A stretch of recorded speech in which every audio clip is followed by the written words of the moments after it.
how our thoughts and our emotions affect matter. We can actually have more presence and choice around how our energy moves, including our life force energy, which is very much connected with our sexual energy, which is very much connected with the flow of semen. So if we learn how to redirect that energy and redirect that flow and learn how to actually use that energy for other forms of manifestation rather than children, there's other things that we can consciously create other than procreate. So we learn how to do that. We learn how to circulate that energy to bring more health, more vitality, more power to our bodies, to our families, to our communities, to our to whatever it is that we're wanting to manifest in our lives. Then we learn that it feels much better to circulate that energy than to allow it to just spill out every time that we get excited. So in other words, we're spiritual human beings. We're not just animals. An animal gets excited and ejaculates. A human being gets excited. It doesn't necessarily need to ejaculate. It chooses to. We choose to ejaculate, which is what makes us different than animals. So, but see, these arts and these sciences of human energy and are referred to as extraordinary, but they're actually really quite learnable by most human beings.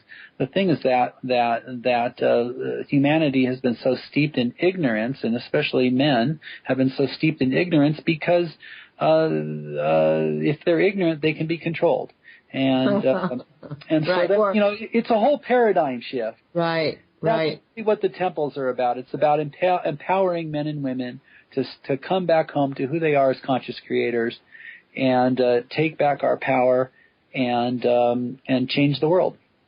So that's what's exciting. Beautiful. That's just fantastic. That's a fantastic mission and vision, I must say.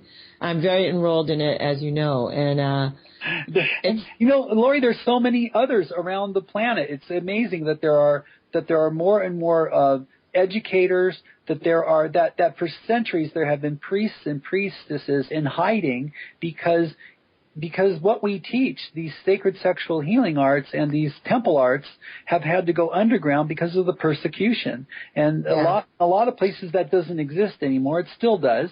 And some of the places I traveled on this last trip, we had to be careful about the information we were sharing because it's very threatening to certain governments and religious organizations. Yes. So, here in the United States, we don't have to quite be so careful about that because we supposedly have religious and, these kind of freedoms. And yet still people will, people will still try, even in this country, will try to bash you for having your opinions and practicing your own religious freedom because somehow they are threatened by that. Yeah, very threatened. Well, look at how threatened the whole world. No, I retract that. Look at how threatened the whole country was over gay marriage. I don't want to go there as a topic necessarily, but that's that's a sexual good example. Preference. Or even women having control over their own reproductive rights. Look at all the bombings of the abortion clinics. Right. Also, I wanted to say something before. I just wanted to say something when you were talking about the difference between human beings and the animal kingdom. I saw a program once that was about when human beings started standing upright.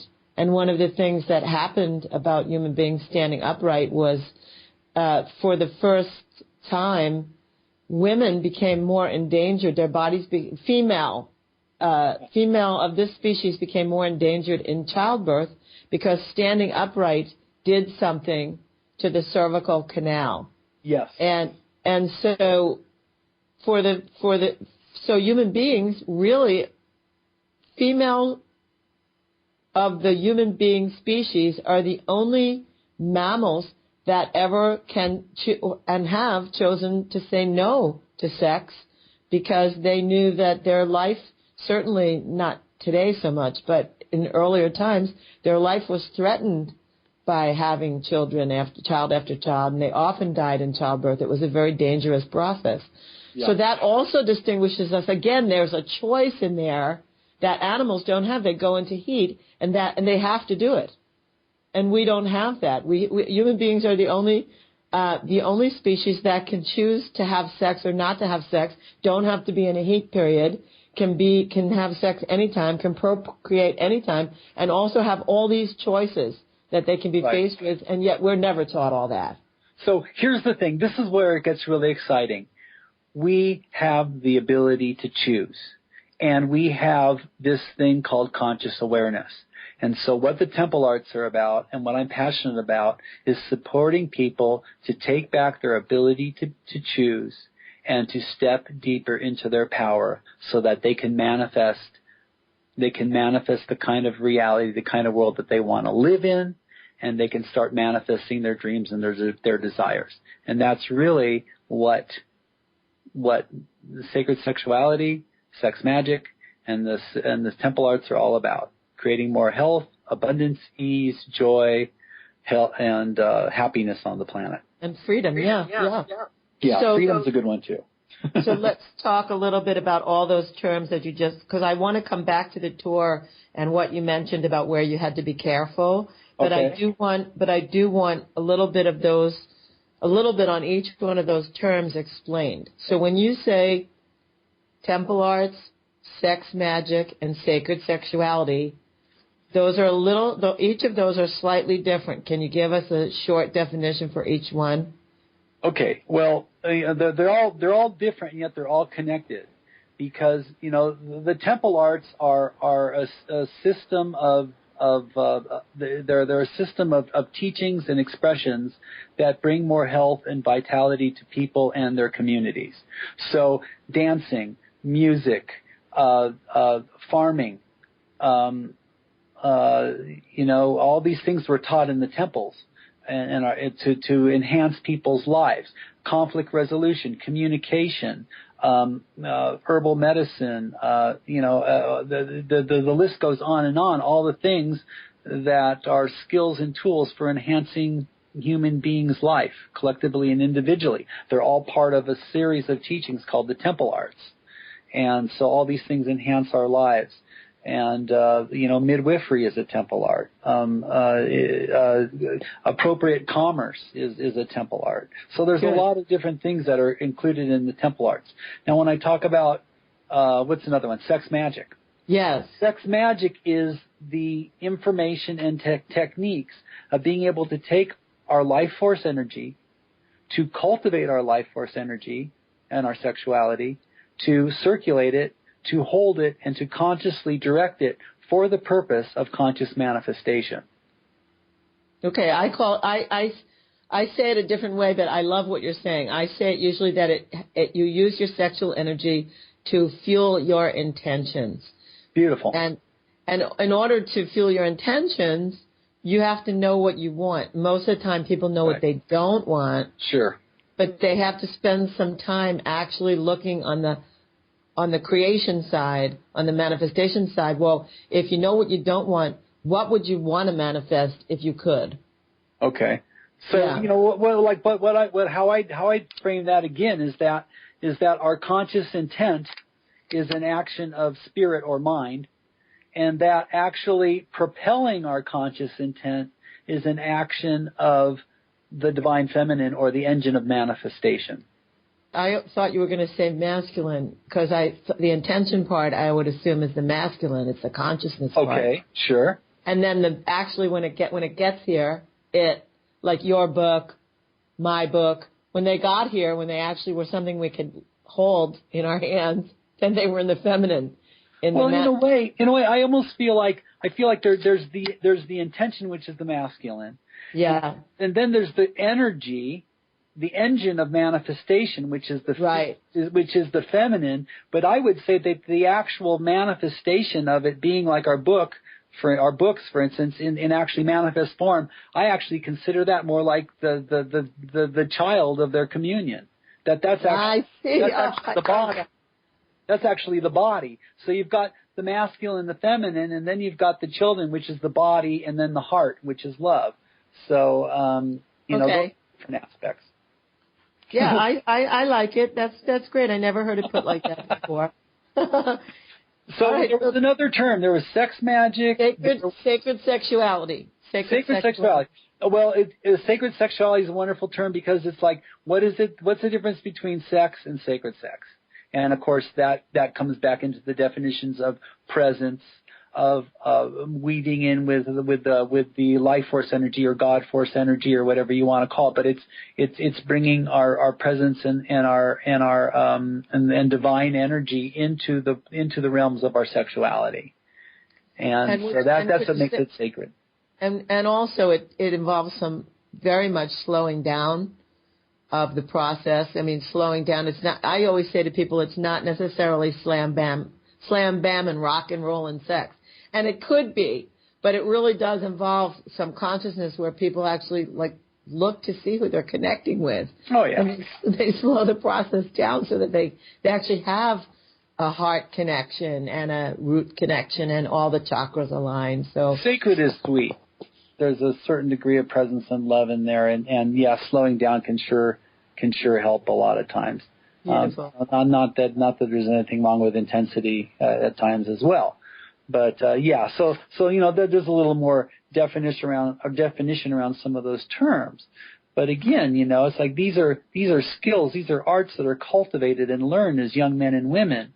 And in our culture, in the United States and other modern Western cultures, there's so much sexual ignorance that that's what my passion is about supporting people to grow up. And it's just frustrating to see so many adult men and women that are so juvenile and underdeveloped, and it's sad because they're walking around without power in their lives, and they don't understand what's I think on some level most people feel like they're missing something. Something's not quite all the way there. And this is oftentimes a big part of what that something is. So it's an honor to serve and to bring teachers of the teachers of this quality that are teaching people about their life force energy, bring them together and to support them to deepen in their skills and their professionalism. And oftentimes even teachers, there's been so much guilt, fear, and shame about, or fear around who they are as educators of these arts, that it's time for them to be able to come out of the closet, own who they are, receive support by the community, and own the fact that they are important. What they're sharing is very important, and that they don't need to hide anymore. It's time to come out and to do what they're doing in the light, and to know that their work is sacred and very important, and it's part of how we're serving humanity. Yes. So, that's what the conference is for. I agree. So now I want to find out about your tour. I know you went to quite a few countries, and I know one of them was Egypt. But so I really want to know how it was to be there. I know you were also in other parts of Africa. So how did you get these sex educators together, and why would they, and how did you get them to come out of the closet? Okay, well, let me start off at the beginning of the tour. It started on the East Coast of the United States. Oh yeah, I was there. You were there, and there was a conference and gathering of sacred sexual educators and practitioners, and so that was the start of the tour. And then from there, I went. That was in New York. You started in New York. Right, started in New York. Then we went across the Atlantic and did some talks in London and did a training in London. And at these trainings, people are coming in because they're either psychologists, they're doctors, they're counselors, they are massage therapists. Sometimes they are escorts. There are people in different lines of work that work around supporting people to become empowered sexual beings. And have healthier relationships, healthier love lives, and so these trainings take place many places around the planet, and that was very exciting to see what's going on in the dynamics in England and in London, which is very different than what's happening in the United States, and every country seems to have its own flavor. From there we went to... How so? Yeah. What do you mean? How did you find it in the UK? Because I've had a lot of experience there. In the UK it was interesting because I feel like there's a term tantric massage, for instance, that's being used in London, I found. And tantric massage is a code word for a massage with a happy ending. Which translated to people who don't know what that is